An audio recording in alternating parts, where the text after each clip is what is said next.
ہمارے دوست doctor M ابرار صاحب موجود ہیں یہاں. وہ بزم انجم رومانی کے بانی بھی ہیں اور اس کے رواں بھی ہیں. بزم غالب کے سیکریٹری ہیں. خود بھی بڑے اچھے شاعر ہیں, بڑے اچھے کمپیرر بھی ہیں, اور ان کی تنظیم بزم انجم رومانی لاہور میں سب سے زیادہ پروگرام کرانے والی تنظیم. تو میں ڈاکٹر ایم ابرار صاحب سے گزارش کرتا ہوں کہ وہ تشریف لائیں اور ایم زیڈ کمر کے حوالے سے اپنی کچھ باتیں یہاں آپ سے شیئر کریں اور اپنا کلام بھی سنیں. تشریف لاتے ہیں محترم ڈاکٹر ایم ابرار. محترمہ ایم زیڈ کمل صاحبہ جو ہیں, ان کی جگہ انٹرنیشنل ہماری انٹرنیشنل سطح پر ایک فعال تنظیم ہے, اور ان کا بڑا پن یہ ہے کہ ہمیں یہ جگنو ہی سمجھتی ہیں, ہم ان کے جگنو ہی ہیں, اور اس لیے چاہے لائٹ کم ہو گئی ہے ہماری, لیکن یہ ہے کہ ہم ان کے جگنو ہیں. اور میں مبارک دیتا ہوں اس خوبصورت محفل پر. یہ اور ان کے راز میں ماشاء اللہ جب سے ان کی 12 کتابیں آئی ہیں تو یہ محور بن گئی ہیں تقاریب کا. اور چونکہ میں نے 6:30 بجے میں نے کلاس لینی ہے, تو اس لیے میں نے گزارش کی ممتاز راشد لاہوری صاحب سے کہ میں کچھ چند موضوعات پیش کر کے میں نے جانا ہے. تو میں ایم زیڈ کمل صاحبہ کے بارے میں بہت کچھ کہا جا سکتا ہے. ایک دو باتیں میں بس آج کی اس نشست میں کروں گا کہ ان کو دیکھ کر ہمیں نا ہمت بڑی ہماری بنتی ہے. یعنی یہ مختلف ہمارے جو معاملات ہوتے ہیں, جس طرح بھی ادبی بیٹھک کی بحالی کا معاملہ تھا, اس میں جو ہے یہ میرے خیال سے بہت خاتون تھی جو ہمارے مردوں کے ساتھ شانہ بشانہ چلی. یعنی اور بھی خواتین کی تنظیمات ہیں, لیکن جگنو انٹرنیشنل جو ہے یہ ممتاز راشد لاہوری, آفتاب خان, کامران نذیر, میں حسین مجرو اور جو لوگ تھے ان کے شانہ بشانہ یہ چلی. اور اس طرح ہمیں جو ہے نا بڑی ایک تقویت ملتی ہے جب ہم ایک ٹیم کی صورت میں باہر نکلتے ہیں, یا ایک ٹیم کی صورت میں ہم ادبی معاملات کو دیکھتے ہیں یا ہینڈل کرتے ہیں, تو ہمیں جو ہے وہ بڑا آسرا ہوتا ہے کہ اگر یہ اچھی بات کر لے گا تو چلو وہ بھی اچھی بات کر لے گا, وہ بھی اچھی بات کر لے گا, وہ بھی اچھی بات کر لے گا. کسی نہ کسی کی بات جو ہے وہ جو ہے کلک ہوگی. پھر وہ جو بات ہوتی ہے اس کا لب لباب ایک ہوتا ہے. تو جب ایک لب لباب سے سارے لوگ جو ہیں وہ ایک طرح کی بات کریں تو پھر سامنے والا جو ہے وہ سننے پر مجبور ہو جاتا ہے. تو یہ بڑی مضبوط آواز ہے, اور ان کا ادبی بیٹھک کی بحالی میں بڑا کردار ہے. کہ میں ان کو مبارک دیتا ہوں, اور تمام جو ادبی یہاں تنظیمات بیٹھی ہیں ان سب کو مبارک ہو کے ادبی بیٹھک جو ہے وہ کھل گئی ہے. تو اس کے علاوہ ان کا جو ہے نا پورے دنیا کی تنظیموں کے ساتھ ان کا تعلق ہے. جیسے ایک مثال دوں گا میں, الماس شبی کہ ان کا ایک پنج ریڈیو ہے.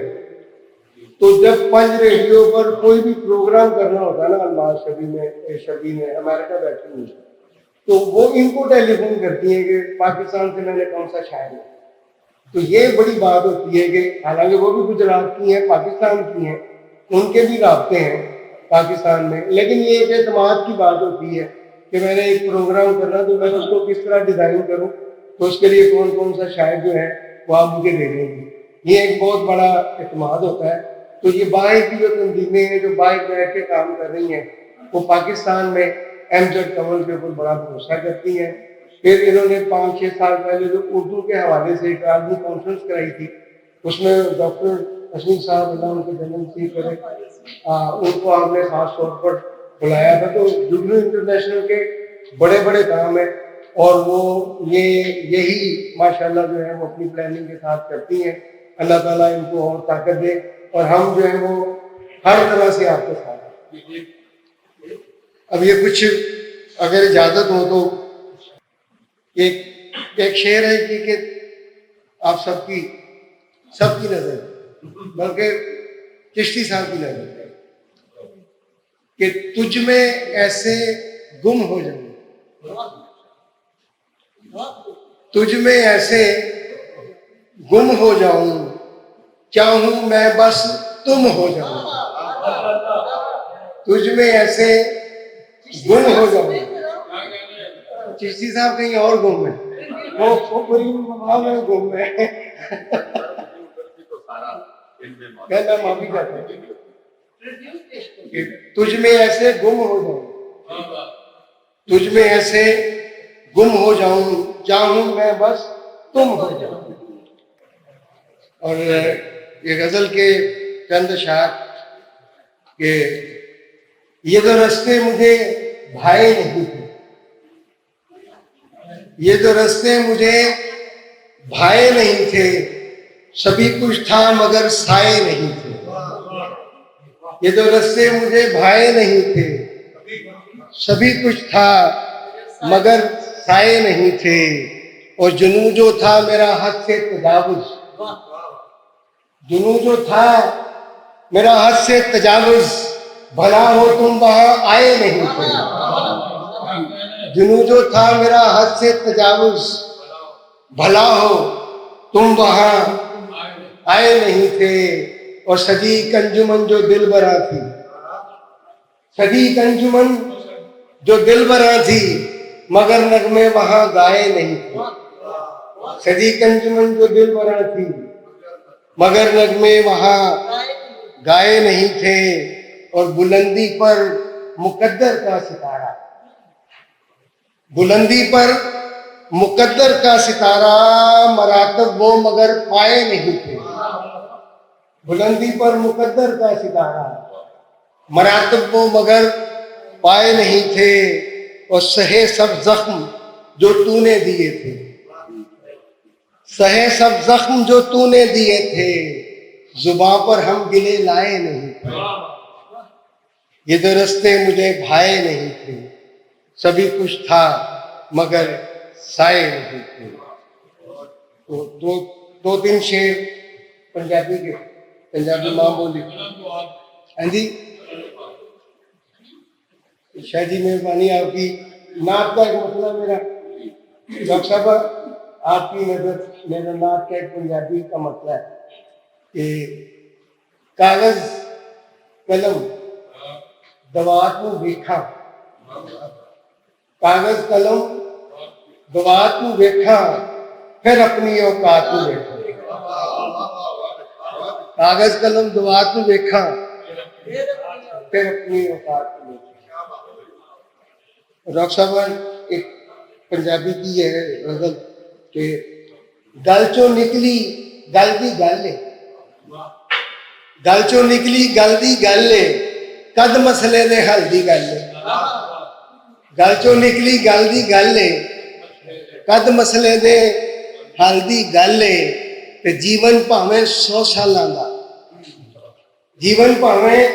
100 سالاں دا، مک جانا ہے پل دی گل ہے، جیون بھاویں 100 سالاں دا،